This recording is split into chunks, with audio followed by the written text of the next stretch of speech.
20-20 کروڑ کی قیمت آفر ہو رہی ہوتی. کتنے ہمارے ایم این ایس کو انہوں نے پیسے آفر کیے, اور اس کے بعد گورنمنٹ گر جاتی ہے. میرا سب سے پہلا سوال یہ کہ ہمارے 2 سال جو پہلے تھے وہ سب سے مشکل تھے. ہم جب آئے گورنمنٹ کا دیوالیہ نکلا ہوا تھا. ہمیں سارے باہر اگر میری نہ مدد کرتے ہمارے دوست ملک یو اے ای, سعودی عربیہ اور چائنا, تو ہمارے پاس تو پیسے نہیں تھے, ہم ڈیفالٹ کر گئے تھے. تو بڑی مشکلوں سے پہلا سال گزارا. اس کے بعد دوسرے سال میں کرونا آ گیا, کووڈ-19. وہ بڑا مشکل ہمارا سال کہ لوگ دنیا کہے لاک ڈاؤن کرو, ہم کہیں لاک ڈاؤن کریں گے ہمارے لوگ بھوکے مر جائیں گے. بڑی ایک وہ ملک تھا جس نے سارا پریشر برداشت کر کے کمپلیٹ لاک ڈاؤن نہیں کیا, اور دنیا مثال دینا شروع ہوگی اس کے بعد 2-1.5-2 سال کے بعد کہ پاکستان نے جس طرح کرونا وائرس کو ہینڈل کیا ہے یہ دنیا کے لیے مثال ہے.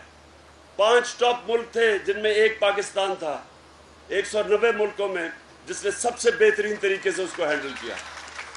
اپنے لوگوں کو بھی بچا لیا, غریبوں کو بھی بچا لیا, اپنی اکانومی کو بھی بچا لیا. تو 2 سال بڑے مشکل تھے. تو انہوں نے لوٹا ہونا تھا تو 2 سال پہلے ہو جاتے, تب ہوتے. اتحادیوں نے جانا تھا تو جب لوگ مشکل میں تھے تب جاتے. یہ کب گئے ہیں؟ اکنامک سروے آف پاکستان کے مطابق جو ہمارے 2 سال تھے, پچھلے 2 سال, اس کے اندر پاکستان کی جو گروتھ ریٹ تھی وہ پہلے تیسرے سال میں 5.6% اور اس سال 6%. اس کا مطلب کہ 30 سالوں میں یہ سب سے بہترین ہماری ملک کی معاشی پرفارمنس تھی. ہر چیز بڑھ رہی تھی. انڈسٹری جو لارج سکیل مینوفیکچرنگ میں گروتھ تھی وہ ایوب خان کے بعد تو سب سے زیادہ انڈسٹری یہ اوپر جا رہی تھی. ریکارڈ ایکسپورٹس تھی, record tax collection, overseas Pakistanis نے ریکارڈ ریمیٹنسز بھیجی, سب سے زیادہ ڈالرز پاکستان میں آ رہے تھے. اور ہماری جو زراعت ہے جس کے اوپر 60% پاکستان ڈپینڈ کرتا ہے, سب سے زیادہ پیسہ ہمارے کسانوں کے پاس پچھلے 2 سالوں میں گیا. ہماری 2 سالوں میں, ایک سال میں 4 بمپر کراپس, پھر دوسرے سال میں 4 بمپر کراپس. جو ایگریکلچر گروتھ ریٹ تھی وہ 4.5% تھی.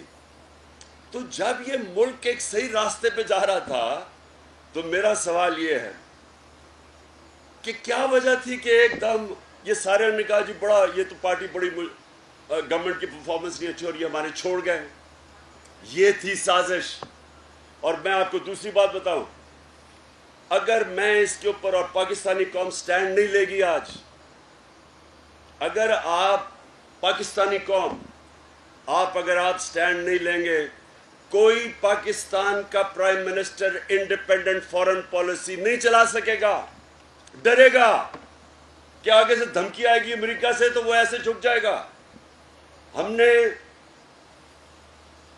میری وکلا کمیونٹی آپ اوپینین میکر ہیں, ہم نے جب دھمکی ملی امریکہ سے, جو جنرل مشرف اپنی کتاب میں لکھتے ہیں کہ وہ رچرڈ آرمٹیج کی جب ٹیلی فون سے آیا کہ we will bomb you into stone age, اگر ہم ان کے ساتھ شرکت نہیں کرتے ان کی جنگ میں, ہماری جنگ ہی نہیں تھی. ایک دھمکی کے اوپر ہم نے گھٹنے ٹیک دیے, ان کی جنگ میں شامل ہوئے. 80,000 پاکستانی مارا گیا, 400 ڈرون اٹیک ہوئے پاکستان پہ. دنیا کی تاریخ میں یہ کوئی مثال ہی نہیں ملتی کہ آپ کا ایلائی جس کے لیے آپ جنگ لڑ رہے ہیں وہ آپ پہ ہی بمباری کر رہا ہے. 400 ڈرون اٹیکس ہوئے, کتنے بے قصور لوگ مارے گئے. کون سے حکمران نے کھڑے ہو کے کہا کہ یہ سارے ہیومینیٹیرین لاز کی خلاف ورزی ہے؟ کوئی دنیا کا قانون آپ کو اجازت نہیں دیتا ٹو بی جج, جوری اینڈ ایکزیکیوشنر. آپ فیصلہ کر رہے ہیں 8,000 میل دور سے, کمپیوٹر گیمز کھیل رہے ہیں کہ اچھا جی یہ دہشت گرد ہے, بٹن دبایا وہ سارا نیچے. کون نیچے مرا کسی کو نہیں پتا. چھوٹے چھوٹے گوشت کے ٹکڑے لوگوں کے ملتے تھے. کون سا ملک اجازت دیتا ہے؟ یہ ہے غلامی. اور اس غلامی کے اگینسٹ میں کھڑا تھا. میرے لیے بھی بڑا آسان تھا کہ ان کو کہتا جی میں روس نہیں جاتا. اور روس, اب یہ سنیں ذرا, آج انہوں نے جو پیٹرول کی اور ڈیزل کی قیمت بڑھائی ہے، جس کا ساری اکانومی کے اوپر افیکٹ پڑے گا، بیچارہ نچلا طبقہ پس جائے گا، سفید پوش پس جائے گا. اس کے جو ریپرکشنز آئیں گے، اس کی جو انفلیشن ہے 30% سے اوپر انفلیشن جائے گی. 30% اوپر انفلیشن کا مطلب کہ جو تنخواہیں ہیں لوگوں کی، جو تنخواہ دار طبقہ خاص طور پہ، وہ کیسے گزارا کرے گا؟ تو ہم کیوں گئے تھے روس؟ ہمیں روس سے ہم تعلقات ٹھیک کر رہے تھے، ہم نے گیس لینی تھی. ہم نے وہاں سے روس سے گندم 20 لاکھ ٹن گندم لینی تھی. اور پھر جب ہم وہاں گئے تو پتہ چلا کہ وہ ہمیں 30% کم کے اوپر ہمیں تیل دیں گے. تو ہمارے لیے تو روس کی ٹرپ اس لیے امپورٹنٹ تھی کہ میرے لوگوں کے لیے فائدہ تھا، مجھے ذات کا تو کوئی فائدہ نہیں تھا. امریکہ حکم کرے کہ جی نہیں آپ کیوں روس گئے ہیں؟ اور ہندوستان کو جو ان کا اسٹریٹجک ایلائی ہے، ان کی اکنامک اور ملٹری پارٹنرشپ ہے ہندوستان سے. ہندوستان آج 40% کم قیمت پہ روس سے تیل خرید رہا ہے. آج ہم نے جب یہ پتہ نہیں کتنی تقریباً 88 یا 90 روپے ہم نے جب اس کی قیمت بڑھائی ہے تیل اور ڈیزل کی، ہندوستان نے 25 روپے لیٹر کم کی ہے قیمت، کیونکہ روس سے تیل مل رہا ہے ان کو. ہمیں کیوں نہیں اجازت؟ تو میرا سب سے بڑا مشکل، میں کبھی بلیو ہی نہیں کرتا کہ کسی ملک سے ہماری دشمنی ہو. میں ملٹری سلوشن میں مانتا ہی نہیں ہوں. میں سمجھتا ہوں ہمارے سب سے اچھے تعلقات ہونے چاہیے. ہندوستان سے کوشش کی ہم نے تعلقات اچھے کرنے کی. بدقسمتی سے وہاں ایک ریسسٹ فیشسٹ بی جے پی حکومت تھی، اور وہ انہوں نے پھر کشمیر سے جو 5 اگست 2019 میں ان کی سٹیٹہڈ دور ختم کی، تو ہمیں تعلقات توڑنے پڑے. لیکن اس سے پہلے کوشش کی کہ ان سے ہم بات چیت سے اپنے مسئلے حل کریں. تو امریکہ تو میں تو سب سے بہتر جانتا ہوں امریکنوں کو. امریکنوں کے سامنے اگر آپ ان کے جھکتے جائیں گے، وہ آپ کو ڈو مور کہتے جائیں گے. آپ کو اپنے حقوق کے لیے کھڑا ہونا پڑتا ہے. اپنے ملک کے لیے، مفادات کے لیے آپ سٹینڈ لیں گے، وہ آپ کی عزت کریں گے. آپ ان کے جوتے پالش کریں گے، وہ آپ کو حقارت سے دیکھیں گے. میں ان کا مائنڈ سیٹ جانتا ہوں. تو وہ جو ڈونلڈ لو نے جب میسج دی کہ جی دھمکی دی کہ پرائم منسٹر کو ریموو کرو، تو وہ تو ایمبیسڈر کو کہہ رہا تھا جو میرے نیچے تھا. وہ فورن آفس تو میرے نیچے ہے، تو دھمکی کس کو دے رہا تھا کہ عمران خان کو ریموو کرو؟ جس کو بھی وہ کہہ رہا تھا ایکشن شروع ہو گیا اس کے بعد. اور سب سے امپورٹنٹ چیز آپ کے لیے، میں اپنے وکلا کو کہتا ہوں کہ آپ یہ کہہ رہے ہیں نا کہ کانسٹیٹیوشن، کیا کانسٹیٹیوشن یہ الاؤ کرتی ہے کہ آپ کی منڈی لگی ہوئی ہے سندھ ہاؤس کے اندر 20 کروڑ کے اوپر آپ کے ایم این ایس بک رہے ہیں؟ یہ کون سی کانسٹیٹیوشن الاؤ کرتی ہے؟ اور کانسٹیٹیوشن الاؤ کرتی ہے کہ نیشنل سیکیورٹی کاؤنسل نے تسلیم کیا کہ مداخلت ہوئی ہے. تو جب مداخلت ہوئی ہے اور اس کے پاس، آپ کے پاس پوری ایویڈنس ہے کہ یہ اس سے پہلے پوری گیم مان رہی تھی، تو کیا اس کے اوپر انکوائری نہیں ہونی چاہیے تھی؟ کیا جو ہم نے سپریم کورٹ کے چیف جسٹس کو پاکستان کے پریزیڈنٹ نے وہ مراسلہ بھیجا ہے، وہ سائفر بھیجا ہے، تو کیا ان کو انویسٹیگیٹ نہیں کرنا چاہیے کہ اتنا بڑا رجیم چینج؟ اور کیا پاکستان پہلا ملک ہے جدھر امریکہ نے رجیم چینج کروایا؟ مصدق کا پرائم منسٹر کو چینج کیا انہوں نے 1950s میں ایران کے اندر، جب شاہ فران کو لے کے آئے. چلی میں لیندے کو چینج کیا. سینٹرل امریکہ اور ساؤتھ امریکہ میں ریگولر رجیم چینجز تھے. تو کیا یہ پہلی دفعہ تو نہیں ہوا؟ لیکن اگر ہم اس وقت سٹینڈ نہیں لیتے تو میں پھر سے آپ کو کہتا ہوں، جو بھی پاکستان کا پرائم منسٹر آئے گا، جب اس کو دھمکی ملے گی، وہ بھی وہی کرے گا جو جنرل مشرف نے کیا. ایک ہی ٹیلی فون کال کے اوپر سب کچھ، اپنے ملک کے مفادات کو قربان کرے گا کسی اور کی فورن پالیسی کے لیے. فورن پالیسی ہوتی ہے اپنے لوگوں کے فائدوں کے لیے، کسی اور کے لیے قربانیاں دینے کے لیے آپ کی فورن پالیسی نہیں ہوتی. اور یہاں میں بار بار ہندوستان کی فورن پالیسی کو، ہمارے سامنے آزاد ہوا تھا، دیکھیں ان کی فورن پالیسی، خوددار فورن پالیسی. وہ کسی سے ڈکٹیشن نہیں لیتے. انہوں نے سیدھا سیدھا کہہ دیا ہندوستان کا ایک فورن فائنانس منسٹر کا اس کی یا فورن منسٹر میں اس کی یوٹیوب کے اوپر اس کی انٹرویو دیکھ رہا تھا. اس نے کھل کے ان کو کہا کہ ہمارے ملک کا یہ انٹرسٹ ہے, یہ آپ کی یورپین جنگ ہے, یوکرین سے ہمارا کوئی تعلق نہیں, ہم نے اپنے لوگوں کو اپنی غربت کو دیکھنا ہے. تو سب سے پہلے میں یہ واضح کر دوں کہ دیکھیں یہ ہم ایکسیپٹ کر گئے, اس کے یہ سمجھ جائیں کہ آپ نے کسی دوسرے ملک کی امپورٹڈ حکومت کو ایکسیپٹ کر کے ایک اللیگل انکانسٹیٹیوشنل چیز کو آپ کو ایکسیپٹ کر لیا. آپ نے راستہ کھول دیا آگے اس طرح ہونے کے لیے, آگے بھی. اچھا اب میں دوسری طرف آتا ہوں. شعیب آپ نے مجھے کہا کہ باقی یہ موجودہ سچویشن کو آپ کے سامنے رکھو. دیکھیں ہوا کیا ہے, ہم جب یہ ہماری جو 6% گروتھ تھی اور سارے اکنامک انڈیکیٹرز ٹھیک طرف تھے, انڈسٹری بھی اوپر, ایگریکلچر بھی اوپر جا رہا تھا, اور ایکسپورٹس بڑی دیر کے بعد ایکسپورٹس اوپر جا رہی تھی, باہر سے پیسہ بھی آ رہا تھا.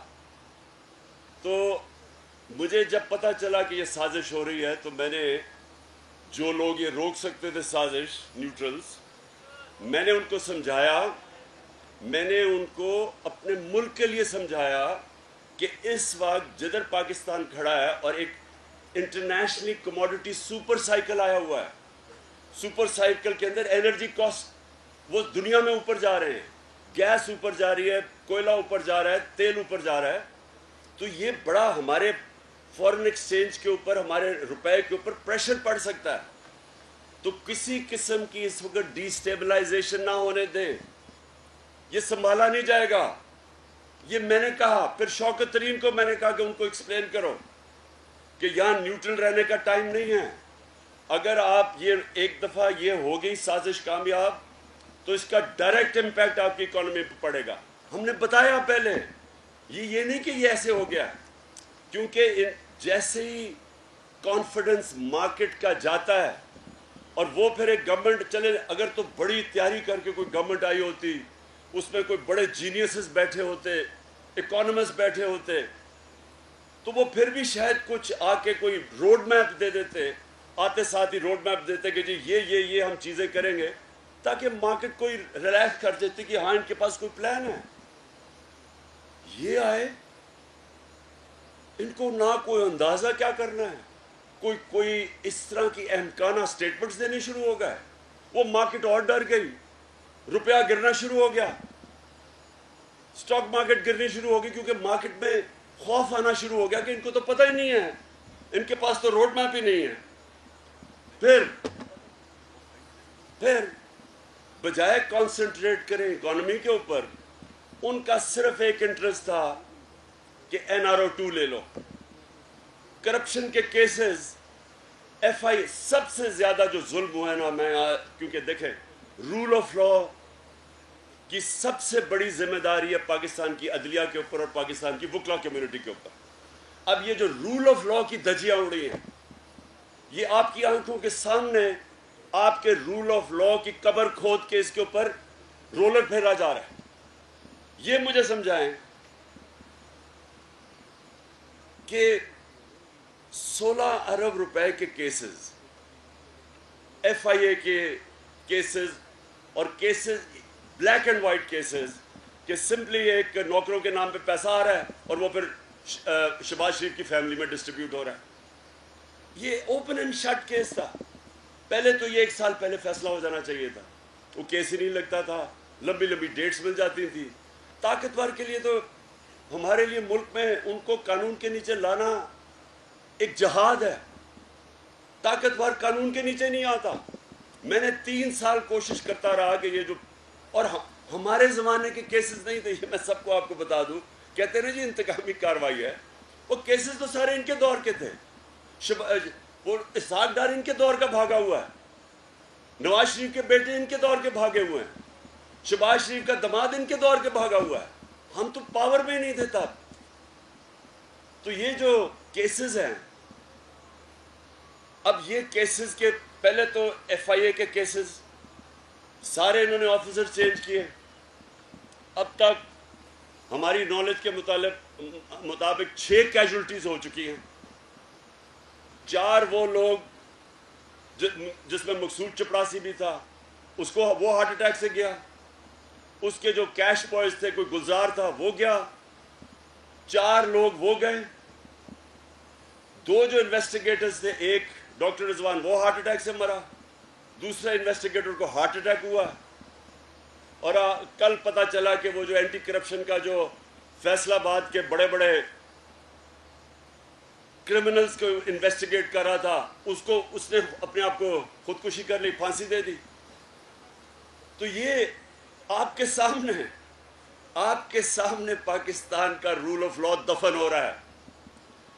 اس کے بعد نیب, اب جناب نیا لا آ گیا ہے. بلے دودھ کی حفاظت کیا کریں گے آپ؟ نیب کے اوپر بیٹھ گیا ہے, نیب کے اوپر بیٹھ گئے ہیں شہباز شریف صاحب, ایف آئی اے کے اوپر بیٹھ گئے شہباز شریف. انہوں نے جو نیا قانون پاس کیا, سارے پرانے کیسز کرپشن کے سب ختم ہو جائیں گے, اربوں روپے کے کیسز ختم ہو جائیں گے. اور ان کے زمانے کے بنے ہوئے ہیں. یا تو کہنا کہ جی ہم نے بنائے ہیں, تو کہیں اچھا جی ہم تو مخالف گورنمنٹ تھے. ان دونوں کے جو 10 سال میں یہ کیسز تب کے بنے ہوئے ہیں. تو یہ سوچ لیں کہ نیب ختم, سارے پرانے کیسز ختم. پارلیمنٹ کا یہ حال ہے اب اسمبلی کا کہ جب راجہ ریاض اپوزیشن لیڈر بن جاتا ہے, جو کہتا ہے میں نون لیگ کے ٹکٹ پہ اگلا الیکشن لڑوں گا, اس کا مطلب پارلیمنٹ ختم, اس کا مطلب اپوزیشن زیرو. جو تماشا ہو رہا ہے اس وقت پنجاب کی اسمبلی میں, یہ بھی ایک پاکستان کی ایک نئی تاریخ بن رہی ہے. تماشا بنا ہوا ہے وہاں. اچھا, اب الیکشن کمیشن لا یہ کہتا ہے, بڑا واضح لا, کہ جب آپ کے ممبرز ریزرو سیٹس پر ڈسکوالیفائی ہوں گے, ان کی آٹومیٹک ریپلیسمنٹ آ جائے گی. یہ قانون ہے. وہ الیکشن کمیشن نے ایک اور طریقہ نکال لیا ہے کہ ان کو بچا لیا ہے. ان کو کہہ نہیں جی, جب بائی الیکشن ہوں گے, رزلٹ آئے گا, پھر یہ ریپلیس کیے جائیں گے, تاکہ وہ میجورٹی رہ جائے نون لیگ کی. اور یہ بائی الیکشن میں, اور میں آج آپ کو کہہ رہا ہوں کہ بائی الیکشن میں جو دھاندلی کا پلان بنا ہوا ہے اور جو ہونے والا ہے, یہ پورا ہمارے الیکٹرل پروسیس کو اب ڈسکریڈٹ کرنے والا ہے. سو ساری جو ادارے ہیں جنہوں نے ڈیموکریسی کو پروٹیکٹ کرنا ہے, رول آف لا کو, وہ سب خطرے میں اب ہیں. تو اس سے بھی اوپر کہ دیکھیں مجھے وہ برٹش جو پارلیمنٹ میں ہوا, ابھی مجھے کال آئی, انٹرویو مجھے کسی نے کیا, تو انہوں نے پوچھا کہ آپ کا کیا خیال ہے یہ جو بورس جانسن کے اوپر فائن ہوئے اور اس کے اوپر نو کانفیڈنس کی موشن ہوئی ہے پارلیمنٹ میں. آپ سوچیں کہ انہوں نے کرونا کے دوران تھوڑے سے جو ڈاؤننگ اسٹریٹ کے اندر جو سٹاف تھا, انہوں نے باہر کام ختم کرنے کے بعد انہوں نے ایک ڈرنکس پارٹی کر لی. ڈرنکس پارٹی کیا, گیٹ ٹوگیدر کر لی. آپ سوچیں کہ وہاں کی اخلاقیات اور ہماری اخلاقیات میں ذرا فرق آپ سنیں. اور میں اس لیے اس چیز کے اوپر آتا ہوں کہ جو مدینہ کی ریاست میں جو سب سے امپورٹنٹ چیز تھی, 2 چیزیں تھیں جو بیس بنی تھی مدینہ کی ریاست. رول آف لا یعنی عدل اور انصاف. جب انہوں نے کہا کہ میری بیٹی بھی اگر جرم کرے گی سزا ملے گی, تو کوئی قانون کے اوپر نہیں. اور دوسرا امر بالمعروف, کہ قوم کو حق اور سچ اور اچھائی کے ساتھ کھڑا ہونا.